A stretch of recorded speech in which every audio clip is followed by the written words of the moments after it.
In today's video, I'm going to teach you how to set up Expensify for a company. We'll walk through the first time setup from the website all the way to completing the onboarding flow so you can get your workspace ready to manage receipts, expenses, and reimbursements with confidence. Start by opening your browser and heading to expensify.com.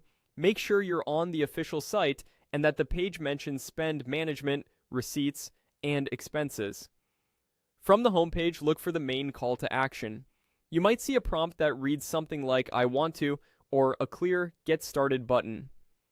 Either option leads you into the same onboarding flow, so click through to begin. Here, you'll be offered different sign-in methods. You can continue with your work email or choose to sign in with Google.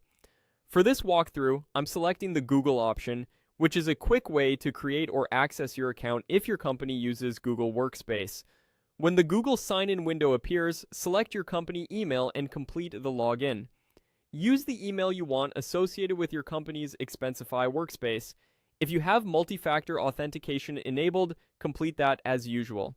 A quick tip: avoid sharing screens that reveal sensitive details and never read verification codes out loud. Next, Expensify will ask you to enter a one-time code to validate your work email. Open your inbox, find the message from Expensify, and copy the code. If you don't see it, check your spam or promotions folder and give it a minute in case of delays. Codes do expire, so grab a fresh one if needed. Paste the code back into Expensify and continue.